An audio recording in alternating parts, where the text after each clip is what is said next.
یہ ہو گئی پہلے تشہد والی سٹائل جو ہے افتراش، جس کے اندر الٹا پاؤں پھیلا ہوا ہے، سپریڈ ہے، اس پہ بیٹھے ہوئے ہیں اور سیدھا پاؤں کھڑا ہے۔ اب تورک بتائیے پھر ایک بار، تورک جو آخری تشہد میں ہے اس کے اندر لیفٹ پاؤں وہاں نکلا ہوا ہے، اس طرف نکلا ہوا ہے اور سیدھا پاؤں کھڑا ہے۔ آئیے تورک کا ایک دوسرا طریقہ بھی ملتا ہے جیسا کہ صحیح حدیث سے ثابت ہے۔ آپ اس حدیث میں دیکھ سکتے ہیں، یہ ابو داؤد میں ہے، صحیح سند سے ہے۔ عبداللہ ابن زبیر رضی اللہ عنہ بیان کرتے ہیں، کانا رسول اللہ صلی اللہ علیہ وسلم اذا قعد فی الصلاۃ، نبی صلی اللہ علیہ وسلم جب نماز میں بیٹھتے، جعل قدمہ الیسری تحت فخذہ الیمنی وساقہ، نبی صلی اللہ علیہ وسلم اپنے بائیں پاؤں، الٹے پاؤں کو نیچے رکھتے تھے سیدھے پاؤں کی ران اور پنڈلی کے نیچے۔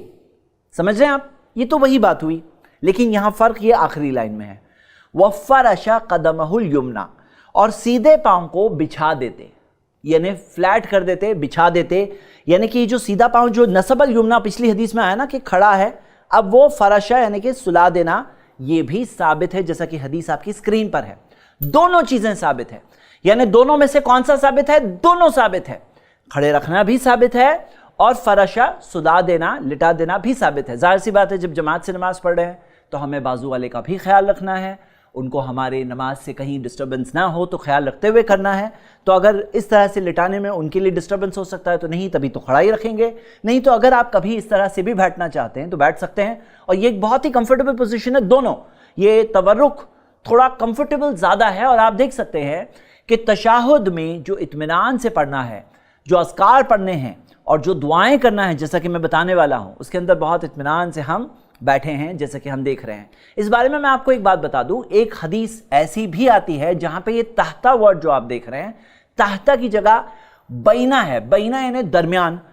اب اپنے تھائز یعنی کہ ران اور پنڈلی کے درمیان، تو علماء اکرام نے اس بارے میں بتایا ہے کہ وہ بینہ والی حدیث شاذ ہے، حقیقت میں جو الفاظ ہے تحتا والی حدیث ثابت ہے صحیح سند سے، اور بینہ والی حدیث راوی سے غلطی ہوئی ہے، تحتا کی جگہ بینہ بیان ہو گیا، لیکن بینہ ثابت نہیں ہے، یعنی دونوں کے درمیان میں اس طرح سے رکھنا بھی بہت امپاسبل ہے، اور وہ حدیث بھی شاذ ہے۔ میں آپ کے سامنے جیسے ایک بات ذکر کر دی، تو ابھی ہم باقی کی چیزیں دیکھ لیتے ہیں۔ بلال بھائی پھر آپ ایک بار ٹرن ہو سکتے ہیں انشاءاللہ آگے کی طرف۔ تو آخری تشہد میں بیٹھیں گے تو ہاتھ کہاں رہیں گے؟ جہاں پر پہلے تشہد میں تھے وہاں پہ رکھنا ثابت ہے، سیم، ہاتھ میں فرق نہیں ہے۔ انگلیوں کی کیا پوزیشن رہے گی؟ جیسے دونوں چیزیں ثابت تھی، درمیانی انگلی پہ رکھنا بھی ثابت ہے، ہلکا بنانا بھی ثابت ہے، دونوں ثابت ہے، اور یحرکھا یدو بہا، حرکت دیتے دعا کرتے ہوئے وہ کرنا ثابت ہے۔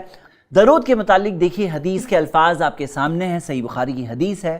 راوی حدیث عبد الرحمن بن ابی لیلہ بیان کرتے ہیں، لقینی کعب بن عجرہ، کعب بن عجرہ رضی اللہ عنہ صحابی رسول ملے اور انہوں نے کہا، الا اہدی لکا ہدیۃً، کیا میں تمہیں ایک ہدیہ دوں؟ سمعتھا عن نبی صلی اللہ علیہ وسلم، جو میں نے نبی صلی اللہ علیہ وسلم سے سنا ہے۔ دیکھ رہے ہیں آپ طریقہ، یہ ایک ہدیہ ہے، گفٹ ہے۔ آپ بھی یہ ہدیہ ضرور آگے پہنچائیے۔ یہ سارے ہدیے جو اس پروگرام میں آپ کو ملے ہیں الحمدللہ، ضرور یہ ہدیے آپ بھی دوسروں تک پہنچائیے، انہیں بھی بتائیے تاکہ وہ بھی اپنی نماز کو درست کر سکیں، سدھار سکیں انشاءاللہ۔ انہوں نے کہا بلا فاہدھا لی، کہا کہ ہاں بالکل مجھے وہ ہدیہ دیجئے۔ فقالت، انہوں نے کہا، سالنا رسول اللہ صلی اللہ علیہ وسلم، ہم نے نبی صلی اللہ علیہ وسلم سے پوچھا، کیف الصلاۃ علیکم اہل البیت، کہ ہم آپ پر درود اور آپ کے گھر والوں پر درود کیسے پڑھیں، کیونکہ اللہ سبحانہ و تعالیٰ نے ہمیں سکھایا ہے کیف نسلم علیکم، کس طرح سے ہم سلام پڑھیں۔ تو نبی صلی اللہ علیہ وسلم نے اس بات پر انہیں درود پڑھنے کا طریقہ سکھایا۔ قال قولوا، نبی صلی اللہ علیہ وسلم نے فرمایا کہ تم کہو، اللہم صلی علی محمد، اے اللہ رحمت بھیج، خیر بھیج محمد پر، وعلی آل محمد، اور ان کے آل پر، یعنی آل میں گھر بھی آ جاتے ہیں اور ماننے والے فالوورز بھی، ہم سب بھی آ جاتے ہیں۔ کما صلیت علی ابراہیم، جیسا تو نے اے اللہ خیر بھیجا، رحمت بھیجی ابراہیم پر، وعلی آل ابراہیم، ابراہیم کے آل پر، انک حمید مجید، یقیناً تو تعریف کے قابل پاک ہے۔ اللہم بارک علی محمد، اے اللہ برکتیں بھیج محمد پر، وعلی آل محمد، اور محمد کے آل پر, پورے خاندان پر, ماننے والوں پر, کما بارکت علی ابراہیم, جیسا اے اللہ تو نے برکتیں بھیجی ابراہیم پر, وعلی آل ابراہیم, ابراہیم کے آل پر, انک حمید مجید, یقیناً تو تعریف کے قابل پاک ہے. تو میرے بھائیوں میری بہنیں, یہ درود حقیقت میں کیا ہے؟ یہ ایک دعا ہے. کس کے لیے دعا ہے؟ ہمارے پیارے نبی محمد صلی اللہ علیہ وسلم کے لیے دعا ہے. اور یہ ایک بیسک شکر گزاری ہے. اسلام نے شکر گزاری سکھائی ہے جو ہم سب کے لیے ہے. ہمیں سکھایا گیا ہے کہ ہم درود پڑھتے ہیں جب ہم خود کے لیے بھی دعا کرتے ہیں, جو ابھی ہم نے کی ہے تشہد میں اور جو ہم آگے کرنے والے ہیں. تو یہ دعا میں ہم درود بھی پڑھتے ہیں اور یہ تشہد کا حصہ ہے, یہ نماز کا حصہ ہے, نماز میں ہمیں پڑھنا ہے.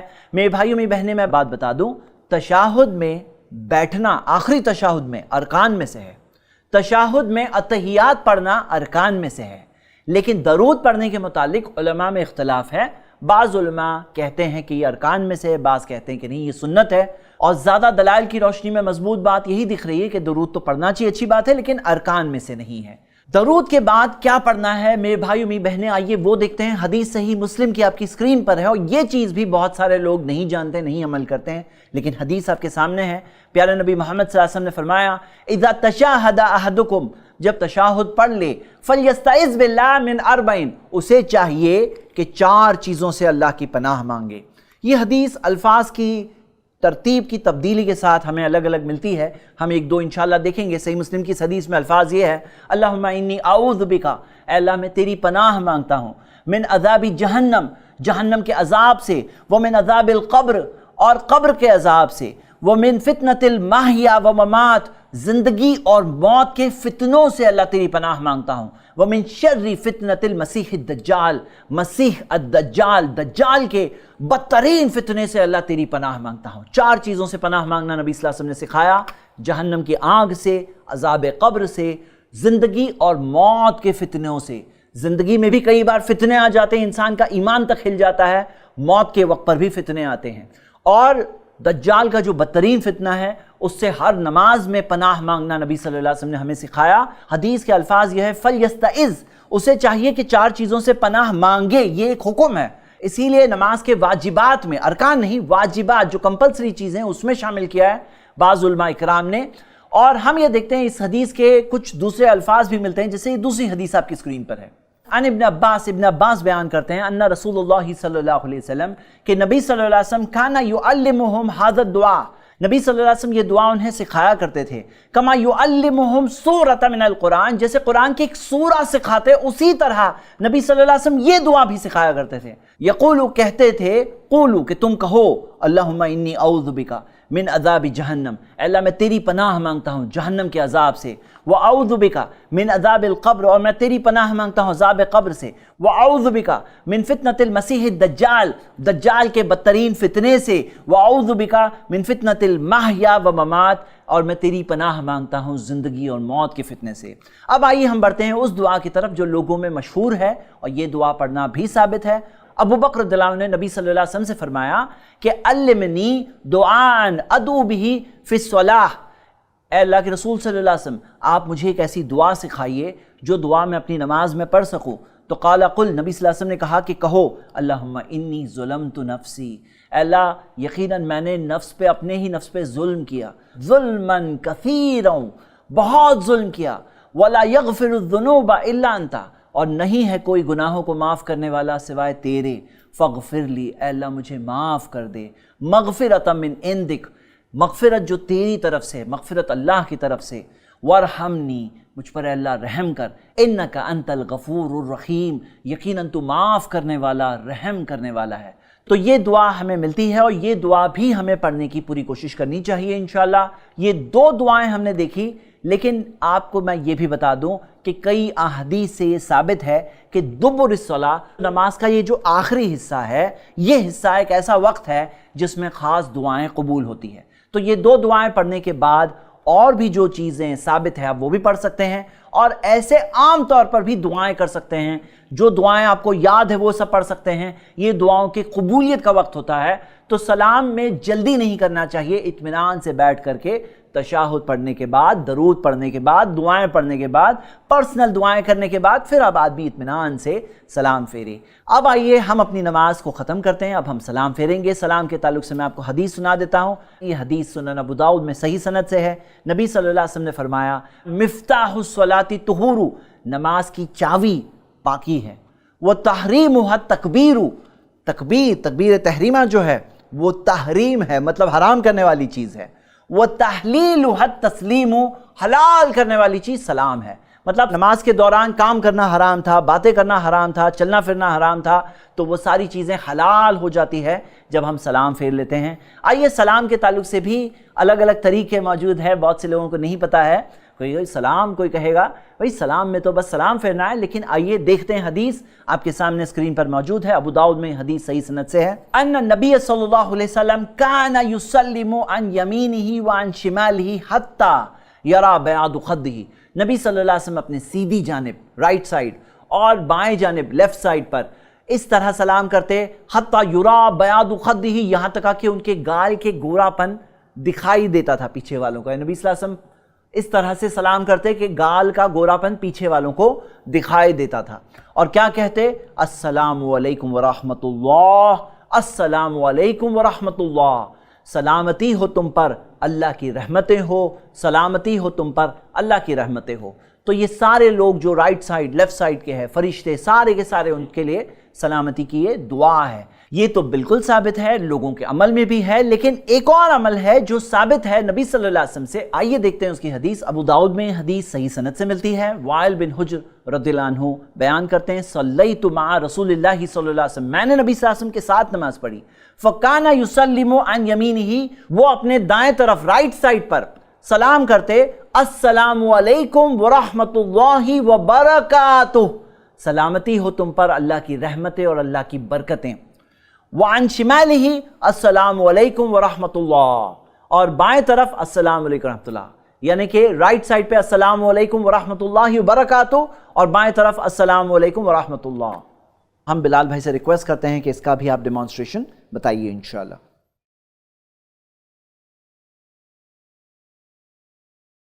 آپ آخری تشہد میں ہیں، بیٹھنے کا انداز تورک والا ہے، آپ نے اتحیات پڑھ لیے، درود پڑھ لیے، دعائیں پڑھ لیے، دعائیں پڑھنے کے بعد پرسنل دعا بھی کرنا چاہتے ہیں وہ بھی کر لیے، نظریں آپ کی ہے کلمے کی انگلی پر، انگلی کو یحرکھا یدعو بہا۔